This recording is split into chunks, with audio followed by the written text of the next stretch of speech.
अंबुज आनंद। राधे राधे। राधे राधे महाराज जी। महाराज जी, कोई एक काम मैं लगातार नहीं कर पाता तथा मन शांत नहीं रहता। इस कारण से मेरा और परिवार का बहुत नुकसान हो जाता है। और समस्या भैया यह है कि मन, वीर्य और प्राण तीनों का एक कनेक्शन है, एक ही कनेक्शन है। अगर हमारा वीर्य ब्रह्मचर्य ठीक है तो मन शांत और एकाग्र रहेगा और प्राण बलवान और सूक्ष्म रहेंगे।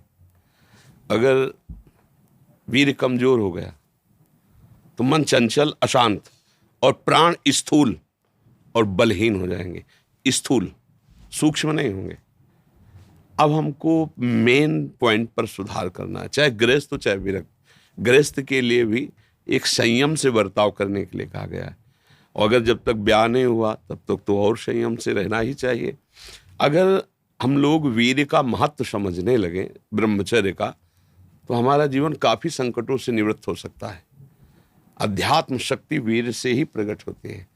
जब हम ब्रह्मचर्य से रहते हैं, भजन करते हैं, मान लो गृहस्थी में है, भगवान कश्यप जी 10,000 वर्ष तक ब्रह्मचर्य रहे।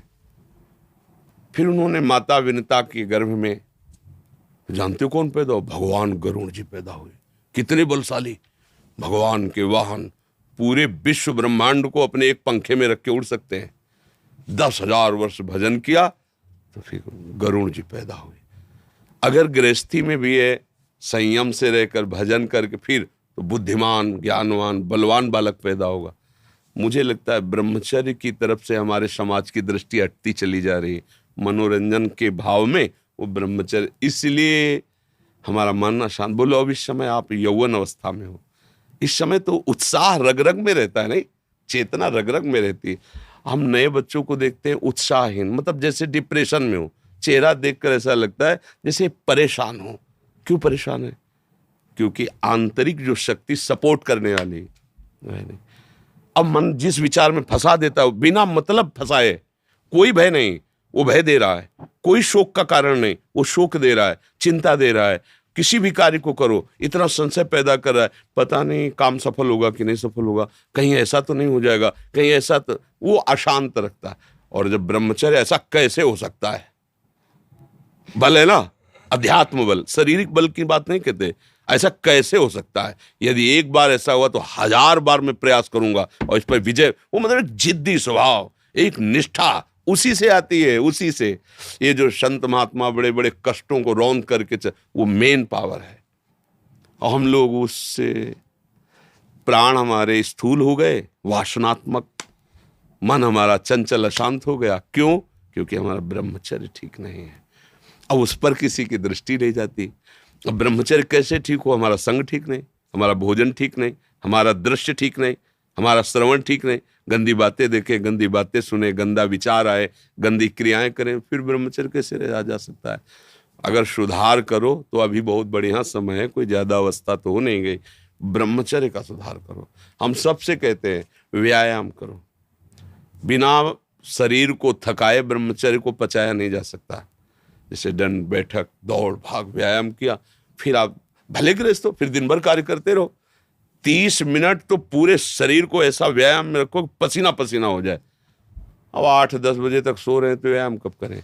4 बजे उठ के नहा धो करके घंटा आध घंटा दंड बैठक मारे तो आप देखो आपका जीवन प्रकाशित होने लगे। ये नहीं कहते कि बाबा जीवन, गृहस्थी में भी, गृहस्थी जीवन कोई साधारण इतना बड़ा बोझा लाद के चलना है परिवार का। शरीर स्वस्थ नहीं, विचार ठीक नहीं तो क्या है? अभी कुछ दिनों ऐसे अगर आचरण ढीले रहे तो शरीर ऐसे भयानक कमजोरी से युक्त हो जाएगा कि आपको सब कहेंगे प्रमादी ये पड़ा रहता है, कुछ करता नहीं। इसलिए संभल जाओ। ब्रह्मचर्य ही परम तप है, ब्रह्मचर्य ही परम धन है, ब्रह्मचर्य परम एकाग्रता है। एकाग्रता ब्रह्मचर्य से आती है। आंख मूंदो या खुली रखो, अगर ब्रह्मचर्य ठीक, एक शीतलता, एक गंभीरता, और जिधर दृष्टि लगा उधर एकदम चिपक जाएगी जाके। जैसे भजन में, नाम में, एक, या आप संसारिक कार्य में बहुत अच्छा कार्य करोगे। अगर आपका ब्रह्मचर्य ठीक ना तो जिधर बहुत अच्छा कार्य करोगे। तो शरीर में दम ही नहीं है। यंत्र का जमाना हो गया है। पहले खेती जोतते थे ना किसान, एक फार वाला होता था और पूरे खेत को उसी से जोतला है, बलवान होते थे। 2 लीटर मठा और 8 रोटी पाए, बैल की जैसी ताकत। अगर बैल को नाथ पकड़ के रोक ले तो वो वहीं खड़ा हो जाए। और आज अब ट्रैक्टर से जोती है, कोई मेहनत तो लग नहीं रही है। तो ये शरीर का हम लोग बहुत बुरी तरह से पतन कर रहे हैं। बड़ा कीमती शरीर है, हाँ, इसमें बहुत चेतना की आवश्यकता है। संसार में रहते हुए भगवान का सत्य का मार्ग चयन करके हमें भगवत प्राप्ति करनी।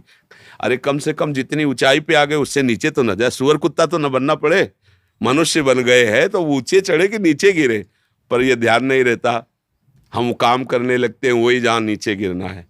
अब दूसरे जीवों का मांस खाना, शराब पीना, जुआ खेलना, व्यभिचार, ये कहाँ ले जाएगा? एकदम नष्ट कर देगा।